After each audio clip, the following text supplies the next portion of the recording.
This show is secretly BL with Ultraman in it. Let's talk about it. The opening of Arc, made by Excel, has a very classic Ultraman style opening with an upbeat music. I think it fits the style, the theme of the show. It's not really my favorite song, but it's a decent opening in my opinion.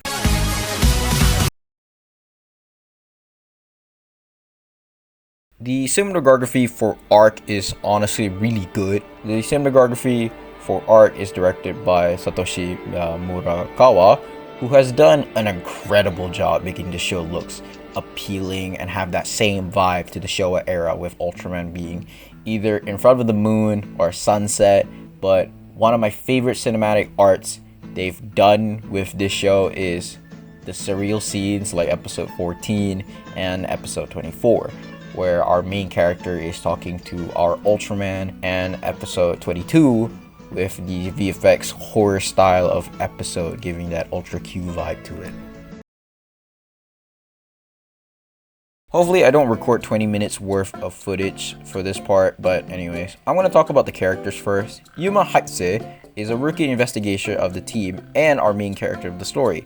Hiroshi Bon is the captain of the team. Rin Natsumi is the genius programmer in the team. Yuppie is the supporting robot in the team. And lastly, Shu Ishido is a special investigation assigned from another organization by GDF of the team. This is a scientific kaiju investigation and prevention center called SKIP. It's been a while since we got a non-attack team that's focused on kaiju research rather than fighting them. I was doing a bit of research on the cast because, I'm a bit curious. Yuma, played by Yuki Tatsuka, is the third Japanese-American actor to portray the main character in Ultraman since Kane Tosuki in Ultraman Power, and of course the late Jirotan in Return of Ultraman.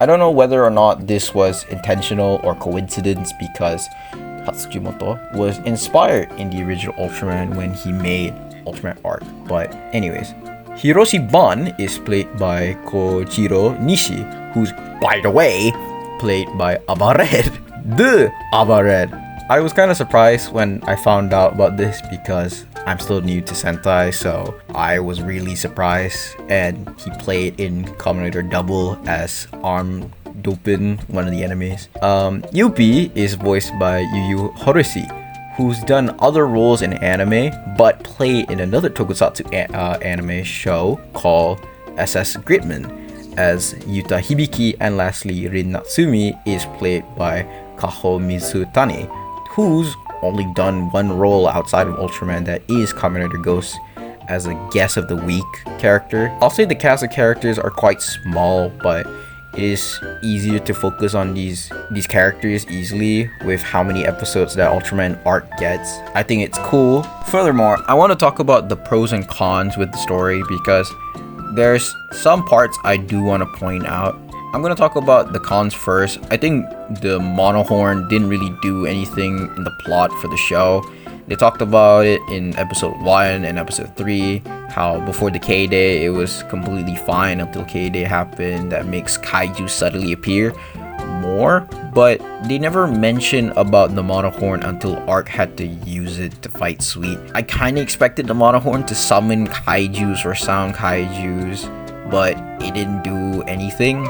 Secondly, I kind of wanted to see more of the world building of the city that we took place in. The whole show took place in Hashimoto, to like where the headquarters is and Yuma was raised and lived. I kind of expected them to do like a Kamen Rider Double in a way when it comes to the world building, so yeah. And lastly, my biggest issue is Sweet. Sweet was introduced in episode 14, where Art was telling his backstory and why he had to fight the kaiju during K-Day. To me, Sweet was very similar to Commander Black, but she just a pawn to the actual villain in the show, that is Zetsu, who only made like 2-3 appearances in the show. we met Sweet in episode 14, but then after episode 15, we kind of forgot about her until episode 24, where she appeared again to manipulate Yuma to, let go of Arc, but it didn't work. So in the final episode, she got like half an episode to show her true form to fight Arc, and then gets dunked on. She basically got the Dark Zagi treatment. Cool design, but only got half an episode to show their abilities. So I'm done talking about the problems I have with the show. Now I want to talk about the pros, because honestly, I actually enjoyed this show. I like that we talked about Yuma's trauma, showing how he felt and tried to move on with his life after the incident. The final episode was a really great way to show him how much he's grown throughout the episode, and he's kept running forward no matter what. Another thing I forgot to mention is the news reporter. I like that she often appeared in the show, very similar to Ultraman GAIA. Furthermore, I like that Bon and Rin got 2 episodes dedicated to them, except not really 2 episodes for Rin because it was a civilian episode. Something we haven't seen often in recent Ultra series. Unfortunately, Yuppie never got a dedicated episode, so it was sad. However, Ishido has a great story arc. I love the idea that he's from the higher ups who are hard-headed and not open people until, he has to transfer to a regular kaiju research team where everyone is quite chill and open. Especially his friendship with Yuma. I like that Yuma taught him things that he's not used of, like episode 2 teaching him trust, and my favorite highlight is episode 6, where Ishido doesn't really trust aliens. To him, every alien are all the same until Yuma prevents Ishido from shooting an alien Kroku, and after he witnessed alien Kroku sacrifice, quote-unquote, himself to save others, Ishido finally realized that maybe not all aliens are bad. Later on, Ishido was comfortable with everyone using his first name. Tatsujimoto really wanted to make a buddy story with Ishido and Yuma, so this scene from the final episode was a really good callback from episode 1 in my opinion. Truly amazing. But these guys are secretly BL, am I right, guys? Oh, brother, this guy stinks! Okay, let's go to the other section. Arc design is honestly something I haven't seen a simple red and silver design in a mainline Ultra series in a while. I love the idea of using the Showa color palette while giving the unique design idea like his headpiece and his color timer. I like that they use the Ultra 7 and Ultra Taro color and similar eye shape instead of the traditional white Ultraman eyes. Secondly, I like that this is the first time where Ultraman doesn't have a form except he's an embodiment of light until he meets our main character and gains his form from his imagination. Hence the catchphrase for the show. Originally, Ultraman Arc was supposed to have a rainbow colored design to him, but Takanori Tatsujimoto and designer Masayuki Koto both decided to keep the rainbow and splicicity idea, but giving a Showa-inspired simple style to Ultraman Arc. I love that they took this approach for Ultraman Arc because it's been a while since we've ever got a Showa-inspired design with a bit of modern design to Ultraman since Ultraman Ginga and Mebius. Takanori Tsujimoto really loved Ultraman and Ultraman Jack, that he and Masayuki Koto both follow the design philosophy of the Showa era and give a similar design to these Ultras. Thirdly, the power and armor that Arc gets are pretty interesting approaches. I like that this show brings armor as power-ups instead of forms, and I like that how they handle it with the power scaling for these armor instead of Arc using it anytime he wants. I like that he can only use his armor when his color time is turning red and he starts to lose his energy. So he uses his armor, it delays his color timer for like a minute or 2 until it starts beeping again. It's definitely balanced his power scaling a bit without making him overpowered for one episode, and then he gets nerfed for some episodes. Glitter trigger.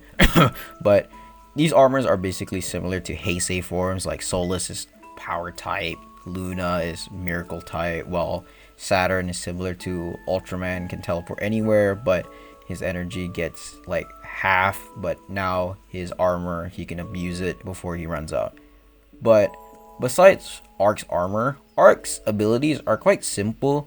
He has an Arc Finalizer, basically an Ultra Beam, an Ultra Slash, a Terra Shot, and his most used ability, Arc Giga Barrier. Arc is the only Ultraman where he often uses barriers in fights the most when it comes to defensively and offensively. Yes, offensively. This dude uses his shield like he's fucking Captain America. I think Ultraman uses their barriers unless they're in a sticky situation or something Tsuburaya wants to show us for fun, but I really like how Arc utilizes abilities even though he has 4 abilities. I like that his secret weapon is his imagination, and we just see him make like the most random ass but lethal attack I've ever seen. I remember watching episode 3 and he was fighting Digolos, and of course being a Zeton variant, this thing isn't easy to kill with a beam until Arc had the great idea to twist his beam to hit him on the other side? Huh? I remember seeing this clip on Twitter when Arc was airing and I was just flabbergasted. What? Furthermore, I love the sound effects in this show. Blizzard and Arc just sounds amazing, honestly. Like, let me show you some examples.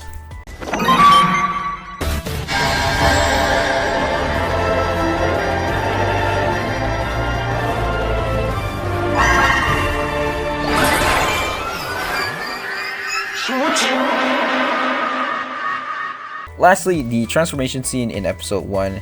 It has been confirmed that Tsujimoto was inspired by another Ultra fan who are directors, Shinji Higuchi and Hideaki Anno, who have both made Shin Ultraman, and when they transform has been dubbed the Ultra Hug by Takanori Tsujimoto.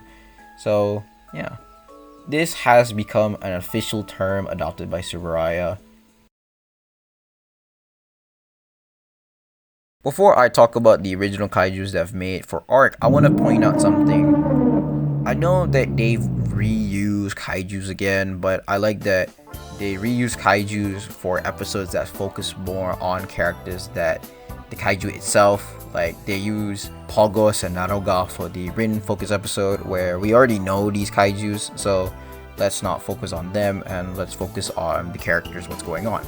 I like that they use Kenogon for a very goofy episode in the series, so that's cool. And yes, they did use Blizzard's kaijus. It's cool seeing them, but it doesn't count in the rating for the show in my opinion. So let's talk about the actual kaijus. I might be biased, but I kind of like these designs. Arc has like 3 different Zeton variants who are all like fucking difficult to defeat. Digolos, Monogolos, and Trigolos.